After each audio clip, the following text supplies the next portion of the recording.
നമസ്കാരം. യു.എസിൽ ഒരു പ്രസിഡന്റ് സ്ഥാനാർത്ഥി ആക്രമിക്കപ്പെടുന്നത് 52 വർഷത്തിന് ശേഷം 1972 ഇതിനു മുമ്പ് പ്രസിഡന്റ് സ്ഥാനാർത്ഥിക്ക് നേരെ ആക്രമണമുണ്ടായത്.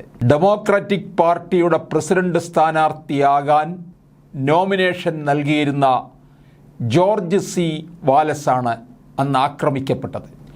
മേരിലാൻഡിൽ പ്രചാരണത്തിൽ പങ്കെടുക്കുകയായിരുന്ന വാലസിന് നേരെ അക്രമി വെടിയുതിർക്കുകയായിരുന്നു. ആക്രമണത്തെ തുടർന്ന് ഭാഗികമായി ശരീരം തളർന്ന വാലസ് 1998 മരിക്കുന്നതുവരെ വീൽ ചെയറിലായിരുന്നു. അതിനു മുമ്പ് അടിക്കടി നേതാക്കൾക്ക് നേരെ ആക്രമണങ്ങൾ ഉണ്ടായി. 4 യു.എസ്. പ്രസിഡന്റുമാരാണ് വിവിധ ആക്രമണങ്ങളിൽ കൊല്ലപ്പെട്ടത്.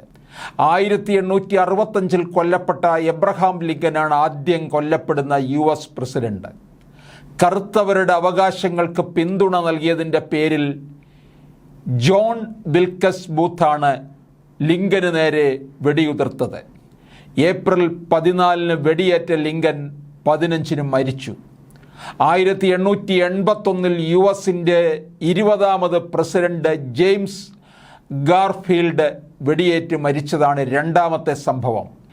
ചാൾസ് ഗിറ്റു എന്ന ആളായിരുന്നു പ്രതി. 1901 25ാമത്തെ പ്രസിഡന്റ് വില്യം മാഗ്നല്ലി, 35ാം പ്രസിഡന്റ് ജോൺ എഫ് കെന്നഡി എന്നിവരാണ് പിന്നീട് കൊല്ലപ്പെട്ടവർ. രണ്ടുപേരും കൊല്ലപ്പെട്ടത് വെടിയേറ്റ്. പ്രസിഡന്റുമാരായിരുന്ന Franklin D Roosevelt, Harry S Truman, Gerald Ford, Ronald Reagan, George Bush, Theodore Roosevelt എന്നിവർക്ക് നേരെയും വധശ്രമങ്ങൾ ഉണ്ടായി. ജെറാൾഡ് ഫോർഡിന് നേരെ 2 തവണയാണ് വധശ്രമം ഉണ്ടായത്. രണ്ടിലും ഫോർഡ് പരിക്കേൽക്കാതെ രക്ഷപ്പെട്ടു. 1981 റീഗന് നേരെ ആക്രമണമുണ്ടായത്.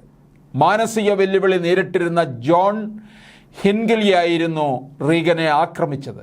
പ്രസിഡന്റ് സ്ഥാനാർത്ഥികൾക്ക് നേരെയും ആക്രമണങ്ങൾ ഉണ്ടായിട്ടുണ്ട്.